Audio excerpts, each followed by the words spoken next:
Austin, Texas today, and it is super windy. It's just incredible how much wind there is. Normally we get high winds like this in March, and it's now in January, and it's difficult almost to stand up because there's so much wind. I'm getting some fuel today, getting some gasoline, then I'm headed out to a meetup group. In the United States there's a website called meetup.com, and they organize a bunch of events every day. In Austin, where I am today, there's probably 150 events that are organized.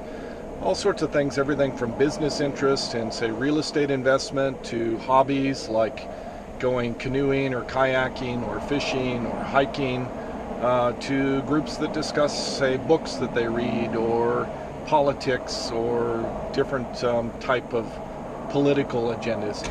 So there's all sorts of different groups. This particular group that I'm going to is for tiny houses. In the United States, over maybe the last 10 years or so, there's a movement for tiny houses. I've just arrived at the location for the tiny house, which is just a couple minutes walk from here. I've just parked. There's a few reasons that the tiny house movement is interesting to me. First, the idea and the concept is to construct a house that you can pay cash for and not have to have a mortgage. So that's the first thing that's interesting to me about it. The second is that it's a minimalist lifestyle, in that you reduce your belongings to something much more manageable, much more reasonable, to the essentials, the important things that you need to function and to live. The third interesting thing about the tiny house movement, at least for me, is the way the regulations are set up in the United States, right? Regulating housing, the laws, the rules, and that all is based around inspections and approving houses to be occupied to live in. So basically, all of the rules in almost all cities, counties, and states in the United States require that a house be over 1,000 square feet of size. In meters, that's about 300 square meters. So the house has to be a larger size in order for it to be approved for permits to be occupied for living purposes. So if you want to construct a smaller house than that, because maybe you don't have a lot of stuff, you're a single person, or you're a minimalist, it's not legal in the United States. So the way they get around this is 2 or 3 ways. One, they put these houses typically on wheels so that they become a trailer. Once they are a trailer, then they become exempt from the normal rules for housing. And so a lot of the tiny houses you see are actually on trailers, and it's pretty cool because then you can move your house with the season, have a winter location, a summer location, and go back and forth. You can rent a particular property to stay on for a year or two, and then maybe if you get a different job, you can move with your house to a new location. So portability is a pretty cool thing with a tiny house.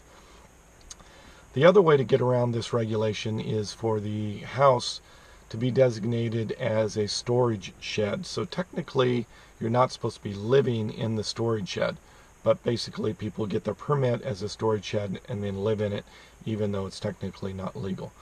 So there's a bunch of weird regulations that go around houses in the United States, and the tiny house movement is trying to get the government to change the regulations within the industry to allow smaller size houses so they don't have to put them on wheels, so they don't have to use these crazy permits to get a permit for a storage shed, and they can actually have a permit as a normal house and have housing developments set up as normal houses.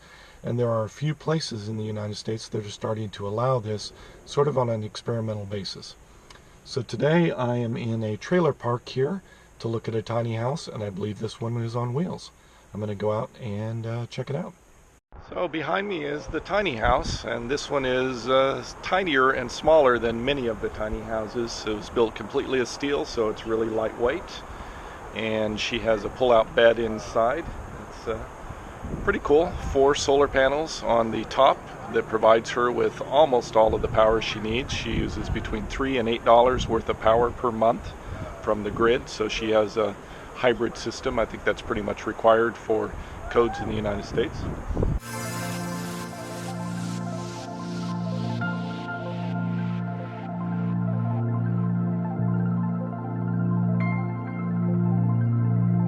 Cool. And so, and then this underneath here, when I'm not sleeping, this, I have the curtain, and then it comes out. So those are my pillows. I take those out, and I have a trundle bed that comes out. And so there's only walking space on the side, but when I'm sleeping, I'm not walking around in the living room. So that's how I decided to use my space. And I wanted to do the trundle instead of the loft because of the height. This is only 11 feet high. A lot of times people build them with the lofts 13 and a half feet. That's the legal without, special permits. And I just didn't want to like take it to the limit because living tiny is all about minimalistic instead of trying to get as much as you can in. So, like custom cabinet, I have plenty of storage. I still have a lot of crap, but I fit it all in here. I have different storage here. These are all like IKEA. I made sure the dimensions that when I was building it were to fit these because I wanted to maximize my space.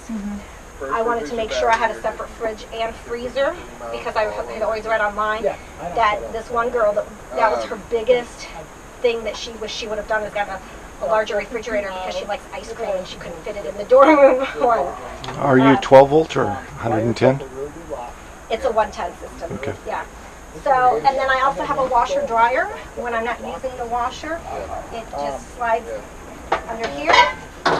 And then when I'm using it, I just hook it up to the sink. Oh, wow. And then I just slide it back in.